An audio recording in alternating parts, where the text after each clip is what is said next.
Always to remember, you are braver than you believe, stronger than you seem and smarter than you think. നിങ്ങൾ എല്ലായ്പ്പോഴും നിങ്ങൾ കരുതുന്നതിനേക്കാളും ശക്തനാണെന്ന് കരുതുക, strong ആണെന്ന് മനസ്സിൽ പറയുക, സ്മാർട്ടാണെന്ന് ചിന്തിക്കുക. വളരെ പ്രശസ്തമായ ഒരു കോട്ടാണിത്. ജീവിത വിജയത്തിനുള്ള കോട്ടാണ്. നമ്മുടെ വിജയങ്ങളെ സൂചിപ്പിക്കുന്ന കോട്ടാണ്. നമ്മുടെ മെൻ്റൽ പവറിനെയും മറ്റുമൊക്കെ ദ്യോതിപ്പിക്കുന്ന കോട്ടാണ്. ഈ കോട്ട് കാണുമ്പോൾ IPL കഴിഞ്ഞ മത്സരമാവും നിങ്ങൾക്ക് ഓർമ്മ വരിക. ഒരു താരത്തെയാവും ഓർമ്മ വരിക. കഴിഞ്ഞ ദിനം ഇന്ത്യൻ പ്രീമിയർ ലീഗിലെ ഈ സീസണിലെ ആദ്യ മത്സരത്തിൽ കളിക്കാനിറങ്ങിയ ആദ്യ മത്സരത്തിൽ വിക്കറ്റ് നേട്ടം വൻ ആഘോഷമാക്കി മാറ്റിയ ഒരു ബോളറുണ്ട്. ലക്നൗ പേസറായ ആകാശ് സിംഗ്. ചെന്നൈയുടെ ടോപ്പ് ഓർഡറിനെ തകർത്തെറിഞ്ഞ ആകാശ് സിംഗ് വിക്കറ്റ് നേട്ടങ്ങൾ ആഘോഷിച്ചത് അതിലും വെറൈറ്റി ആയിട്ടായിരുന്നു. കീശയിൽ നിന്നും എന്തൊക്കെയോ കുറിച്ച ഒരു കടലാസ് ഇങ്ങനെ ഉയർത്തിക്കാട്ടിയാണ് അയാൾ ആഘോഷിച്ചത്. ഇങ്ങനെ കടലാസ് ഉയർത്തിക്കാട്ടുന്നത് ഇപ്പോൾ ഒരു ഫാഷനായി മാറിക്കൊണ്ടിരിക്കുകയാണ് IPL. കഴിഞ്ഞ മത്സരങ്ങളിൽ ഒന്നിൽ ഉർവിൽ പട്ടേൽ 50 നേടിയപ്പോൾ ദിസ് ഈസ് ഫോർ പപ്പ എന്നെഴുതിയ ഒരു കുറിപ്പ് പുറത്തെടുത്ത് പ്രദർശിപ്പിച്ചിരുന്നു. കഴിഞ്ഞ സീസണിൽ നമുക്കറിയാം സെഞ്ചുറി നേടിയ അഭിഷേക് ശർമ്മ ഇതേപോലെ ഒരു കുറിപ്പ് ഉയർത്തിക്കൊണ്ട് ആഘോഷിച്ചിരുന്നു. ഇക്കുറി ആകാശ് പുറത്തെടുത്ത കുറിപ്പിൽ പക്ഷേ ആർക്കും ഉള്ള ഒരു കടപ്പാടോ മറ്റോ ഒന്നുമായിരുന്നില്ല. Akhi on fire, Akash knows how to take wickets in T20 game. ആകാശിന് 2020 എങ്ങനെ വിക്കറ്റ് എടുക്കണമെന്ന് ആകാശിന് അറിയാം എന്നാണ് ആ കുറിപ്പിൽ അദ്ദേഹം എഴുതിയിരിക്കുന്നത്. അതായത് എന്നെ പൊക്കി പറയാൻ എനിക്ക് ആരുടെയും സഹായം ആവശ്യമില്ല, എനിക്ക് തന്നെ അറിയാമെന്ന് പറയുന്ന വാക്കുകൾ. ആത്മവിശ്വാസത്തിൻ്റെ മകുടോദാഹരണമായ വാക്കുകൾ, ആത്മവിശ്വാസത്തിൻ്റെ കൊടുമുടിയിൽ നിൽക്കുന്ന വാക്കുകൾ. സഞ്ജു സാംസണെയും ഋതുരാജ് ഗെയ്ക്വാദിനെയും ഉർവിൽ പട്ടേലിനെയും പുറത്താക്കിയ ആകാശ് ഓരോ തവണയും വിക്കറ്റ് നേട്ടം ആഘോഷിച്ചത് ഇതേ കുറിപ്പിങ്ങനെ ഉയർത്തിക്കാട്ടിയാണ്. സീസണിൽ അദ്ദേഹത്തിൻ്റെ ആദ്യ മത്സരമായിരുന്നു ഇത്. നേരത്തെ പറഞ്ഞതുപോലെ ആകാശ് ആദ്യം കുറിപ്പ് ഉയർത്തിയപ്പോൾ ലക്നൗ ടീമിലെ വിദേശ താരങ്ങൾ ഉൾപ്പെടെ ഈ കുറിപ്പിൽ എന്താണ് എഴുതിയിരിക്കുന്നത് എന്ന് കൗതുകത്തോടെ നോക്കുന്നുണ്ടായിരുന്നു. വളരെ ചെറിയൊരു ഫോണ്ടായിരുന്നു, പെട്ടെന്ന് കണ്ടാൽ മനസ്സിലാവാത്ത അല്ലെങ്കിൽ ക്യാമറ കണ്ണുകളിൽ കൃത്യമായും തെളിയാൻ കഴിയാത്ത ഒരു ഫോണ്ടായിരുന്നു, വളരെ ചെറിയൊരു ഫോണ്ട്. പക്ഷേ ഒരു താരത്തിൻ്റെ ആത്മവിശ്വാസം ഉയർത്തുന്ന വാക്കുകളായിരുന്നു ആ ചെറിയ ഫോണ്ടിൽ ഉണ്ടായിരുന്നത്. സെൽഫ് ബിലീഫ് ദ്യോതിപ്പിക്കുന്ന, അഹങ്കാരമെന്ന് ചിലരെങ്കിലും വിശേഷിപ്പിക്കുന്ന വാക്കുകളായിരുന്നു അത്. Believe you can and you are half way there എന്നാണ് മുമ്പൊരിക്കൽ തിയഡോർ റൂസ്വെൽറ്റ് പറഞ്ഞത്. അതായത് നിങ്ങൾക്ക് ചെയ്യാൻ കഴിയുമെന്ന് നിങ്ങൾ കരുതുന്ന കാര്യങ്ങൾ ഉറച്ചു വിശ്വസിക്കുകയാണെങ്കിൽ നിങ്ങൾ എത്തിപ്പെടാവുന്ന ഹൈറ്റ്സിൻ്റെ പാതി ദൂരമെങ്കിലും നിങ്ങൾ പിന്നിട്ടു എന്ന് പറയുന്ന റൂസ്വെൽറ്റിൻ്റെ വാക്കുകൾ. ഏതാണ്ട് ആകാശിനെ സംബന്ധിച്ചിടത്തോളം ഈ ഉയർത്തിപ്പിടിച്ച വാക്കുകളിലൂടെ സഞ്ചരിക്കുമ്പോൾ അദ്ദേഹത്തിൻ്റെ സെൽഫ് ബിലീഫിനെ നമുക്ക് തീർച്ചയായും അഭിനന്ദിക്കാം.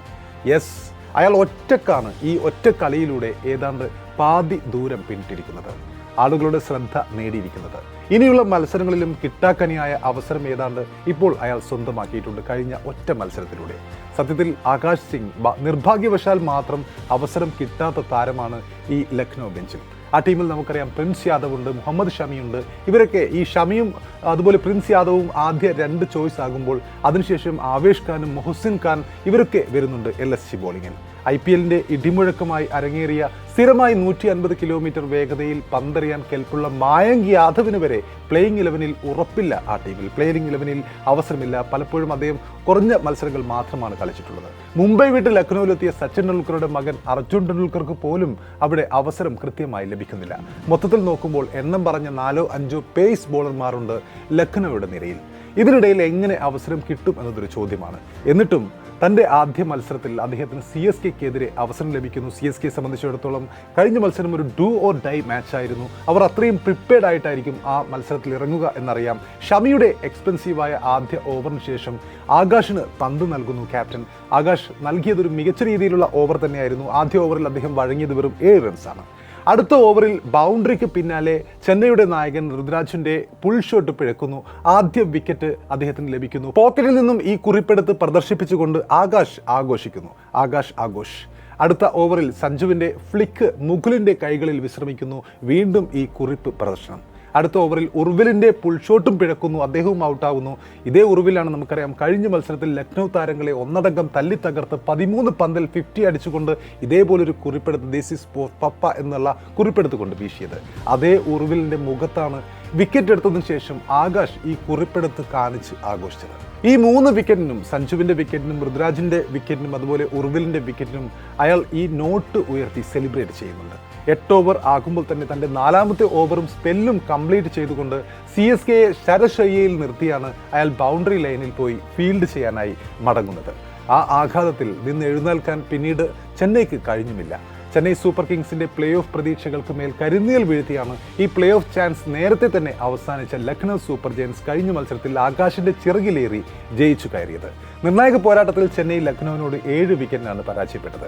അപ്പോൾ താങ്ക്സ് ടു ആകാശ് എന്ന് പറയാൻ കഴിയുന്ന പെർഫോമൻസ് തന്നെയാണ് ലക്നൗ കഴിഞ്ഞ മത്സരത്തിൽ കാഴ്ചവെച്ചത്. ആകാശിന്റെ പന്തുകൾ, അദ്ദേഹത്തിന്റെ പന്തുകളെ കുറിച്ച് പറയുമ്പോൾ 99 ലോകകപ്പിൽ ന്യൂസിലാൻഡിന് വേണ്ടി ഏറ്റവും മികച്ച രീതിയിൽ പന്തെറിഞ്ഞ, ആ ലോകകപ്പിൽ 9 മത്സരങ്ങളിൽ നിന്നും 21 വിക്കറ്റുകൾ നേടിയ ജെഫ് ഫാലോട്ടിന്റെ പന്തുകളുടെ ഓർമ്മകൾ തീർച്ചയായും ക്രിക്കറ്റ് പ്രേമികളുടെ മനസ്സിലേക്ക് വരാനുള്ള സാധ്യതയുണ്ട്. നമുക്കറിയാം, വളരെ കുറഞ്ഞ മത്സരങ്ങൾ മാത്രമാണ് 4 വർഷം നീണ്ട കരിയറിൽ ജെഫ് ഫാലോട്ട് കാഴ്ചവെച്ചത്. പക്ഷേ അദ്ദേഹത്തിന്റെ 99 ലോകകപ്പിലെ മാസ്മരിക പ്രകടനം ഇപ്പോഴും ക്രിക്കറ്റ് പ്രേമികളുടെ മനസ്സിലുണ്ട്.